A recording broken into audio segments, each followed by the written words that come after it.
Kylo and Luke all training and that stuff. But I felt like, and I know a lot of people like that's what they like to see. But when it went back to Poe doing the mutiny stuff, that was my favorite part of the movie.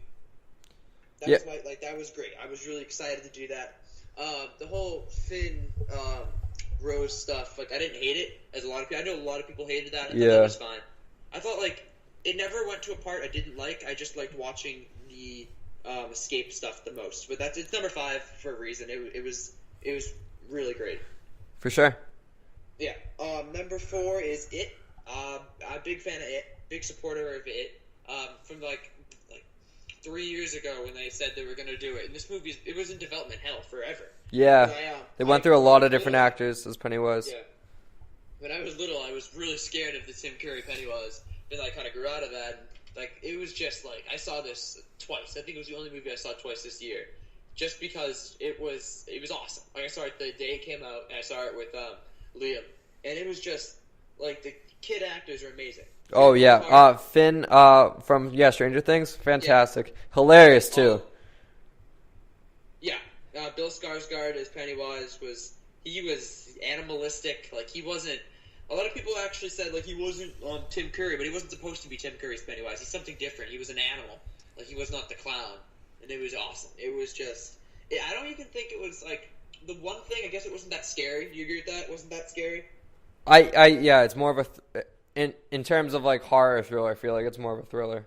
Yeah, it's more of a horror thriller. Definitely has horror in it. Like, Pennywise is, like, a scary kind of guy. Right. It's, like... Nothing happens at night. Like, nothing happens at night. It's mostly in the daytime stuff happens, which is kind of interesting. I like that. Number 3 is Baby Driver. Loved Baby Driver. I, like, smile on my face throughout the whole movie. Like, the music, like, I didn't stop tapping my foot because, like, the whole movie is a music video. Yeah. I thought the acting was really good in the movie, too. Jamie Foxx playing, what was his character's name? I feel like it's, like, some sort of, like, weird, like gangster name, like not a real name. I'll look it up, but you can continue. But all the actors, like John Hamm, Buddy and Baby, Darlin. It was Buddy and Darlin, right? Yeah. Yeah, Buddy and Darlin. I forget her actress' name. Even the disgraced Kevin Spacey, he did pretty good as Doc. Angel Escort.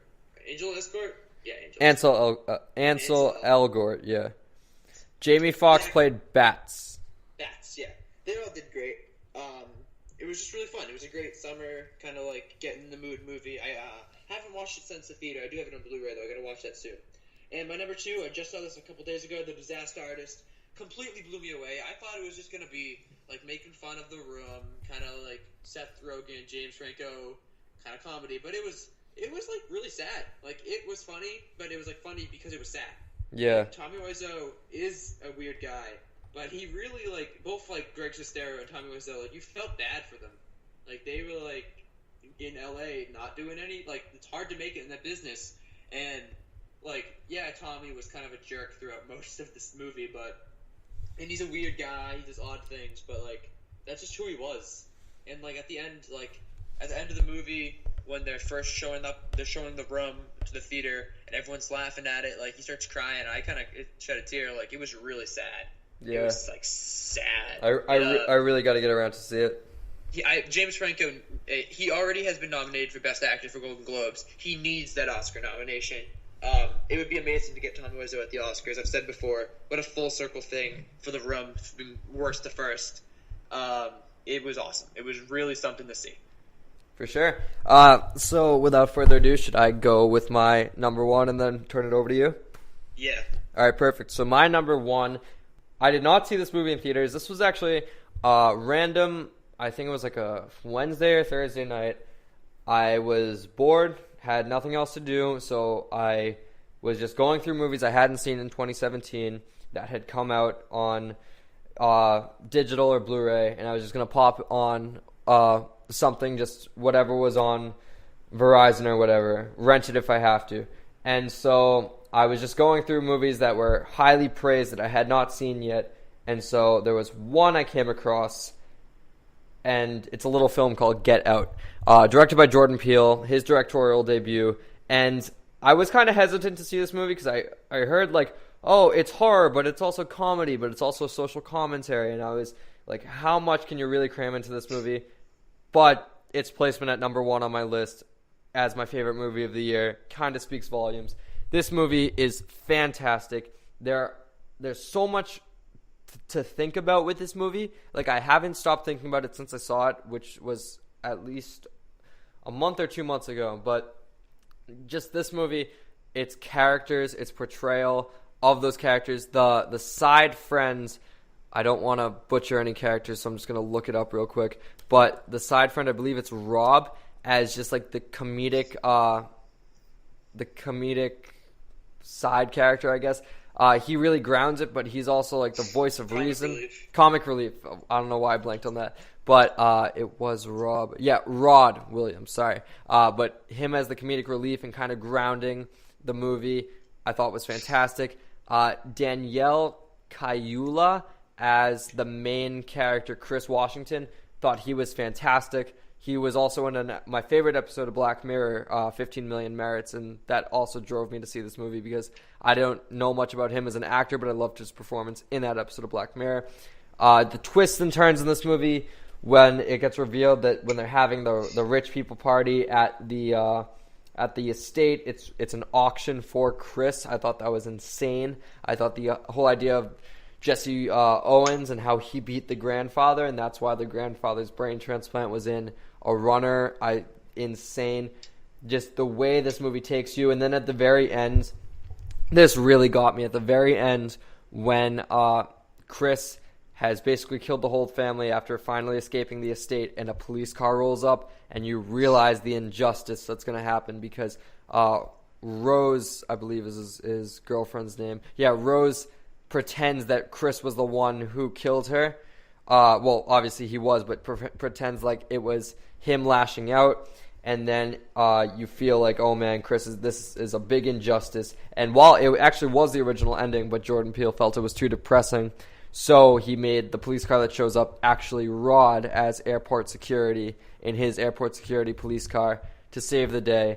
And yeah, I rant and rave about this movie. I think this is a fantastic movie. And yeah, Jordan Peele, who would have thought just a guy from Comedy Central would turn out to be one of the great directors of the next generation. But hats off to him, hats off to the performances, hats off to the story. It's a very relevant movie, and I think it's going to stand the test of time for a very long time. All right, Mike, what's your number 1? Too bad I didn't see Get Out this year. I really should. It's really great. But my number 1 is Blade Runner 2049. I was absolutely blown away by this movie. The cinematography, the acting, the music, the lighting, everything. It was phenomenal. Like, when I first saw it, I was like a little confused about the whole thing. Like, I didn't know how much I really liked it until a couple weeks later, when I just thought about like the whole social stuff behind it and how, like, you know, even the trailers, like, we didn't know that Kay was Ryan Gosling, who played Kay, was a replicant. We didn't know really that much about anything, but he was. And it was interesting because the first Blade Runner with Harrison Ford's character, he's a human, so you see how humans treat the replicants that way. But like at the beginning of the movie, they were all like calling him, like, what do they call him? Yeah, they kind of damn it, I forget. But yeah, no, they do tease him at the beginning. Yeah, like the whole movie was just phenomenal, and I think do you think Ryan Gosling will get nominated? He's not going to get nominated. This movie deserves a lot of praise, and maybe cinematography. Yeah, it'll get nominated for the lesser Oscars, best director, best cinematography. I hope it gets nominated for best director, but yeah. I don't know. Denis Villeneuve also directed Alien movie with the language. What's it called? Arrival. Oh yeah. Yeah. Arrival. So yeah. No, but this movie was great. Yeah. And it really should. Everyone should. I think it's a movie that if you can sit through a 3-hour science fiction movie that without any action, is a movie everyone should see. Yeah, and I don't think like a lot of people shun science fiction genre. This movie, like, it's good for its storytelling. Yeah. You know, and like what it means to be human. And I would even say this is one of the rare movies. A lot of people will shy from this and be afraid to say it because of the whole nostalgia aspect. But I think this is better than the original Blade Runner. Oh yeah, I do think it's better than the original one because it shows more, like with the Joy program. Like, she isn't even a replicant and she thinks she's human. Yeah, she wants to be human. She's just an AI. Yeah. Not even a robot with that stuff. It's kind of crazy. Yeah, it's insane, and like I said, it deserves all the praise. I feel like it deserves Best Picture nomination, but the Oscars kind of work how the Oscars work, and we don't know. What is even going to get nominated for Best Picture? Like what? The movies that do get nominated? No, what do you think this year is going to be nominated? I think last month, kind of. Shape of Water is getting a lot of rave reviews. And, I mean, good for Guillermo del Toro. He doesn't get the recognition, the national recognition he deserves. He has his own, fan base with the Hellboy movies. And he had Crimson Peak or whatever. But, yeah, no, Shape of Water deserves all the praise.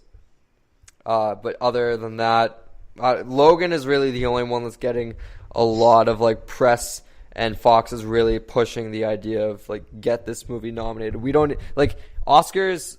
It's not so much about winning anymore for half these movies. Getting nominated is such an honor in itself. Yeah, it really is. All right, with that being said, that's going to round out our top 10, and we can kind of give further discussion about our favorites of the year as we roll credits. All right, so before we wrap up the podcast completely, I do want to give somewhat of our actor of the year, actress of the year. Just racking my brain a bit, I would have to go. I really liked Adam Driver as Kylo Ren, but I felt he was kind of limited in that movie just because of his screen time. James McAvoy in Split was fantastic, but Andy Serkis for Caesar. This is tough. You know what? I'm going to give it to my actor of the year. We usually do actor of the week. But I want to go with Hugh Jackman for not only Logan, but I haven't seen Greatest Showman yet, but I feel like his performance in both of those warrant an actor of the year nod from myself. All right. I'm just going to go up my list 10 to 1 for the best actors in those movies. That's all I'll do it. I think sure. Because it's fair. Yeah, go for it. Choose one. So, Michael Keaton as Ray Kroc, the founder. What's Loki? Well, I'm blanking on the name. Loki. Tom Hiddleston. Yeah. Tom Hiddleston in Thor Ragnarok as Loki. Andy Serkis as Caesar, War for the Planet of the Apes. Dunkirk is what was the plane guy's name? Tom Hardy. Tom Hardy as the plane guy in Dunkirk.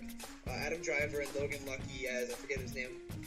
Adam Driver again as Kylo Ren in Last Jedi. Pennywise, Stellan Skarsgård, Baby Driver, Jamie Foxx as Bats as Asgard is probably all around my best actor. James Franco as Tommy Wiseau, and Blade Runner K as Ryan Gosling in Blade Runner. Yeah, for sure. That's yeah. Confusing, but that's how. Yeah, we could have done more, most memorable scene and whatever, but we don't really have enough time. Most memorable scene, all these movies have great scenes. Yeah, I hate choosing one just thing. You gotta go see them all. Yeah, it's tough because the best scene of each movie offers something different to each movie. It's hard to generalize one scene as the best scene of 2017. So with that being said, what to see this weekend? Go see movies, Let's celebrate movies. Go see, Last Jedi again. Go see Greatest Showman. Go see what you want to see because movies are great. They're a great escape from the real world. And, yeah, so go support movies this weekend. With that being said, you can follow the podcast on Twitter at Real Talk Pod, REEL, as it is spelled on the title of this podcast. Tweet or DM us your questions, comments, or concerns. Like I said, we're still trying to do a mailbag segment, episode, whatever, but... Isn't January the month Andrew Guy might be showing up? Yeah, we're trying to get an interview with Andrew Guy. I actually just messaged him this past weekend, so hopefully we secure that in time. It would be huge for the podcast. Yeah. With that being said, you can follow me on Twitter, Instagram, everything at Liam Crowley 714. Find me everywhere at Mike Gillis 25. Perfect. And that will basically wrap up our year. Thank you guys so much for a great... It's really fun. It's been really fun. Yeah, for a great start to the podcast. Hopefully bigger things to come in 2018. A whole year of it. Yeah, a whole year. So we got a lot of movies to see, and it's going to be a great year. So without further ado, it's been real. Thank you guys so much. We will see you next week.